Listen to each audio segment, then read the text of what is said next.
कभी ना कभी तो सुना है कि दिल तो पागल है या फिर दिल दीवाना कहता है कि प्यार कर। तो आज हम लोग इसी टॉपिक पे बात करने आए हैं कि हम इसका और हमारा दिल का क्या रिलेशन है और इसके पीछे की क्या साइंस है। तो आज हम लोग नए टॉपिक पे बात करने जा रहे हैं, द साइंस ऑफ लव के बारे में। जब किसी को किसी से प्यार होता है तो दिल में क्या क्या चेंजेज होते हैं, पूरे शरीर में क्या क्या चेंजेज होते हैं, वो बात करने जा रहे हैं। तो देखिए, इसका और दिल का दूर दूर तक कोई रिलेशन ही नहीं है। ये दिल का मामला नहीं है बल्कि ये दिमाग का मामला है। ठीक है, जब भी किसी को किसी से प्यार होता है तो हमारे जो ब्रेन है, दिमाग के अंदर में एक ऑर्गन मौजूद होता है जिसको बोलते हैं हाइपोथैलेमस। उसके अंदर में केमिकल रिएक्शन होता है और वो डिफरेंट टाइप का केमिकल रिलीज करता है। ठीक है, वो केमिकल बोलिए या फिर न्यूरोट्रांसमीटर बोलिए, वो रिलीज करता है। तो जैसे ये देखिए, हार्ट से आपको व्हाइट व्हाइट चारों तरफ निकलते हुए दिख रहे हैं। इसी तरीके से मान के चलिए कि हाइपोथैलेमस से तीन वो डिफरेंट केमिकल्स निकलते हैं। ठीक है, जो कि हमें खुशियां देती हैं, जो हमें प्लेजर देते हैं। तो जब भी किसी को किसी से प्यार होता है तो उसके शरीर में तीन केमिकल की जस्ट बाढ़ सी आ जाती है। एक है डोपामिन, दूसरा होता है ये सेरोटोनिन, और तीसरा होता है नोरेपिनेफ्रिन। ठीक है, तो इससे क्या होता है कि जैसे एक आपने गाना सुना होगा कि ले चले तुझको तारों की शहर में, ये दुनिया हमें प्यार न करने देगी। तो किसी को इश्क होता है तो वो तारों के शहर में नहीं जाता है बल्कि वो डोपामिन के शहर में जाता है। और डोपामिन क्या करती है कि लोगों को एक फैंटेसी की दुनिया में ले जाती है। जिसे भी प्यार होता है उसका जस्ट दीवानों सा हाल हो जाता है और उसे हवाएं फिजाएं सब हसीन सी लगने लगती है। ये जो भी है ये सारा डोपामिन के कारण ही है, जो कि प्लेजर देता है हम लोगों को, हम लोग को एक खुशियां देता है। ठीक है, हम लोग फिर क्या करते हैं कि अपने पूरी दुनिया से बगावत कर लेते हैं। हम लोग को लगने लगता है कि हम ही राजा हैं, जो बोले हम ही सही बोलने लगते हैं। तो इसमें हमारा कोई दोष ही नहीं होता है, क्योंकि क्या है कि हमारा जो शरीर है वो हमारे कंट्रोल में नहीं होता है, बल्कि ये जो तीन केमिकल्स है, ये तीनों केमिकल्स ने हम लोगों को हाईजैक करके रखा रहता है। जैसे गांव में लोग कहते हैं कि अरे इस पे काला जादू हो गया है, इसको भूतनी ने पकड़ लिया है, या फिर ये इसको अपने बस में कर लिया है। तो उसी टाइप से ये जो तीन केमिकल है वो अपने बस में ले लेते हैं, हमें पता ही नहीं चलते हैं।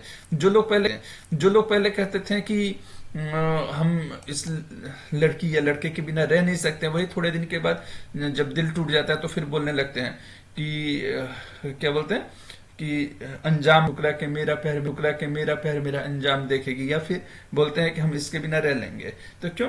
क्योंकि तब हमारे केमिकल्स है, ये जो केमिकल्स है इसका इफेक्ट खत्म हो जाता है।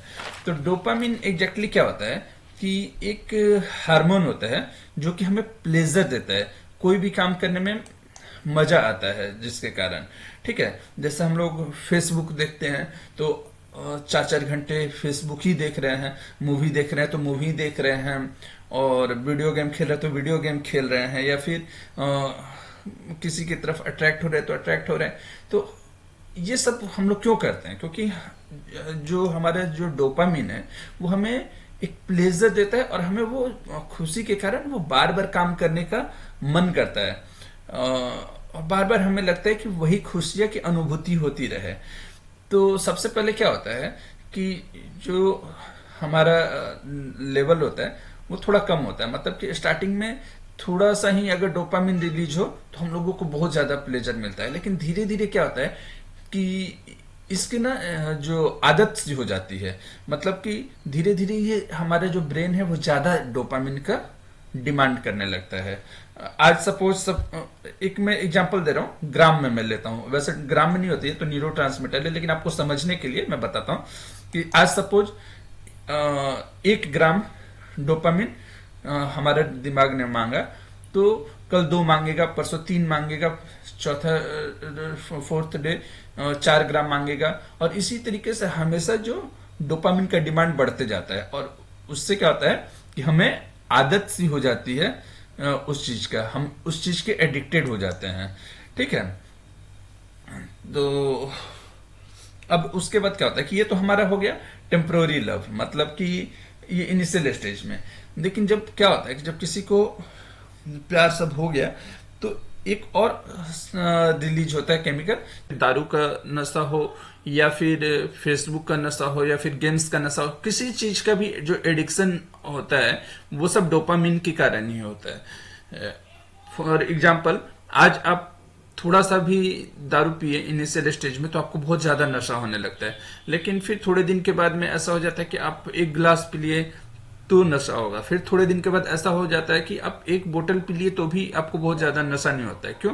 क्योंकि हमारा ब्रेन है, इनिशियल स्टेज में क्या हुआ था कि कम डोपामिन रिलीज हुआ था, तभी उसने प्लेजर क्रिएट कर दिया। उसके बाद फिर क्या हुआ कि धीरे धीरे उसे डिमांड बढ़ती चली गई और अंत तक क्या हुआ कि बहुत ज्यादा डोपामिन हो रहा है, तब थोड़ा सा प्लेजर हो रहा है, तो जिससे हम लोग उसके चंगुल में आ गए, उसके इफेक्ट में आ गए और उसके हम एडिक्टेड हो गए। ये तो बात हो गई डोपामिन की। अब दूसरी बात होती है ऑक्सीटोसिन। मतलब क्या होता है कि जब भी कोई लड़का किसी लड़की को टच करता है या फिर जैसे उन लोगों में प्यार गहरा होता है, तब एक दूसरा केमिकल रिलीज होता है ऑक्सीटोसिन, जिसको हम लोग बोलते हैं लव हार्मोन। तो इसमें क्या होता है, इसके कारण दो लोगों के बीच में बॉन्डिंग क्रिएट होती है। मतलब कि दो लोग एक दूसरे के लिए जन्मों जन्मों का रिश्ता निभाने लगते हैं। अब जो ऑक्सीटोसिन का मात्रा है मेल में कम होता है और फीमेल में ज्यादा होता है, जिसके कारण फीमेल अपने फैमिली के प्रति, अपने लव के प्रति ज्यादा डेडिकेटेड होती है। मेल्स क्या होता है, मेल में कि उनकी शादी भी हो जाए तो भी इधर उधर ताक झाक करते रहते हैं। इनमें मेल की कोई गलती नहीं है, इनमें साइंस की गलती है कि उनमें जो मेल है उनमें ऑक्सीटोसिन कम है, जिसके कारण वो इधर उधर ताक झाक करते रहते हैं। जबकि फीमेल एक बार किसी को पसंद कर ली तो वो लाइफ टाइम उसी को पसंद करती है, क्योंकि उसमें ऑक्सीटोसिन की मात्रा ज्यादा है। ये दोनों केमिकल का चीज है। अब हम लोग दो चीज समझ गए, डोपामिन समझ गए, ऑक्सीटोसिन समझ गए। लेकिन आप पूछोगे कि भाई जब ये दिल का मामला है नहीं, दिमाग का मामला है, तो हमारा जब भी किसी से प्यार होता है तो ये दिल क्यों तेज धड़कने लगता है, या फिर हम तेज तेज सांसें क्यों लेते हैं? तो इसके पीछे की कहानी अलग है। इसके पीछे क्या है कि हमारे किडनी के ऊपर में एक एक चीज होता है जिसको हम लोग बोलते हैं एड्रीनल ग्लैंड। तो ये होता है इमरजेंसी ग्लैंड। मतलब कि जैसे एड्रीनल को लगता है कि कुछ चीज इमरजेंसी होने वाली है, तो वो क्या करता है कि उसे पता है कि अभी इमरजेंसी है तो इसको एनर्जी ज्यादा चाहिए बॉडी को, तो उस केस में वो एक्टिव हो जाता है। एक्टिव होके क्या करता है कि हमारे जो शरीर में ग्लूकोज है वो उसको ज्यादा बर्न करने लगता है। तो बर्न करने के लिए क्या, हमें ऑक्सीजन ज्यादा चाहिए, उसके लिए वो बहुत तेजी तेजी से हम सांस लेने लगते हैं, ताकि हवा बहुत तेजी से हमारे शरीर के अंदर जाए और वो उसके साथ में जो ऑक्सीजन जाए वो रिएक्ट करे और ज्यादा से ज्यादा एनर्जी हमारे बॉडी को मिले। अब इस केस में क्या होता है कि जो हमारे शरीर का ब्लड है वो बहुत तेजी से सर्कुलेट होने लगता है और हार्ट की तरफ जाता है। तो जब हार्ट की तरफ ब्लड बहुत तेजी से जा रहा है, ज्यादा मात्रा में जा रहा है, तो हार्ट क्या करेगा कि बहुत तेजी से पंप करना चालू करेगा, ताकि वो ब्लड फिल्टर होके बहुत तेजी से शरीर के बाकी अंगों में भी जाए। तो ये पंप करने के लिए हमारा हार्ट बहुत तेज धड़कने लगता है, जिसके कारण धक धक की आवाज होने लगती है या फिर बहुत तेज धड़कने हो जाती हैं। आपने गाना सुना होगा धक धक करने लगा। तो धक धक क्यों करने लगा? क्योंकि वो ब्लड को बहुत तेजी से भेज रहा है।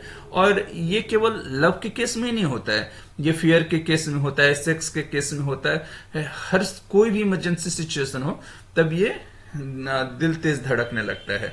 अब सपोज आपकी पीछे में एक कुत्ता पड़ गया है, तो कुत्ता पड़ गया है तो एड्रिनल ग्लैंड को ब्रेन हमारा सिग्नल भेजेगा कि भाई इसके पीछे कुत्ता है। आप देख रहे हो आंखों से, ब्रेन को गया, ब्रेन हमारा एड्रिनल ग्लैंड को भेजा, एड्रिनल ग्लैंड समझ गया कि अभी इसके पास इमरजेंसी है, अभी इसे भागने के लिए एनर्जी चाहिए। तो वो क्या किया कि उसने अपने आप को एक्टिव किया। एक्टिव करने के कारण हमारा ब्लड सर्कुलेशन बढ़ा और सांसें तेज हो गई, जिससे कि ऑक्सीजन ज्यादा से ज्यादा हमारे शरीर में आने लगा और फिर हमारा हार्ट बीट तेज हो गया। तो इसीलिए आप डरे भी रहते हो तब भी आपकी दिल की धड़कनें तेज हो जाती है। प्यार के केस में आपके दिल की धड़कनें तेज हो जाती है, या फिर सेक्स के समय ये दिल की धड़कनें तेज हो जाती है। तो इसके पीछे का भी साइंस समझ में आ गया कि दिल की धड़कनें तेज क्यों होती है। अब हम लोग फिर से बात करते हैं डोपामिन पे। जो अब तक हम लोग बात किए हैं वो अब हम लोग एनिमेशन के थ्रू समझेंगे। ये देखिए, ये हमारा 2 किडनी है। किडनी के ऊपर में जो ये येलो कलर का है ये एड्रिनल ग्लैंड होता है। ठीक है, एड्रिनल ग्लैंड के अंदर में कुछ इस टाइप का दिखता है। ठीक, अभी इसके बाद क्या होगा कि ये देखिए, ये जो ऊपर आइसक्रीम की तरह दिख रहा है ये एड्रिनल ग्लैंड है। ये नॉर एपिनेफ्रिन करके केमिकल को छोड़ रहा है। ठीक है, ये केमिकल जाएगा हमारे हार्ट को एक्टिव कर देगा, जिससे हमारा हार्ट बीट तेज हो जाएगा। ठीक है, हमारे आंखों को चौड़ा कर देगा ताकि हम जल्दी ज्यादा से ज्यादा देख सके। कानों को रिस्पॉन्सिव कर देगा। ये हमारा पूरा बॉडी है। ठीक है, तो ये ब्रेन से सिग्नल आया, एड्रिनल ग्लैंड को बोला, एड्रिनल ग्लैंड एक्टिव हो गया, ये अपना केमिकल रिलीज किया, हार्ट बीट को तेज किया, जिसके कारण ब्लड सर्कुलेशन फास्ट हो गया। उसके बाद ये हार्ट बीट का पंप ज्यादा तेज होने लगा, ज्यादा तेज धड़कने लगा, धक धक धक धक। ये हमारे लंग्स को स्वेल किया, जिससे कि हम ज्यादा से ज्यादा ऑक्सीजन को खींच सके। उसके अलावा जो हमारे बॉडी का बाकी पार्ट है सबको ज्यादा सेंसिटिव कर दिया, ताकि हम जो ये सिचुएशन है, इमरजेंसी का सिचुएशन, उससे निकल सके। ये सिग्नल सारे नर्व्स को भेजना चालू कर दिया, जिससे कि हम इमरजेंसी सिचुएशन जो आया हुआ था उससे निकल सके। ये हार्मोन कम न्यूरोट्रांसमीटर की तरह ज्यादा काम करता है। इस तरह से सब पार्ट को सिग्नल भेजता है और हार्ट को पंप को फास्ट कर देता है। ये देखिए, सिग्नल्स हमारे बॉडी के सबको गया और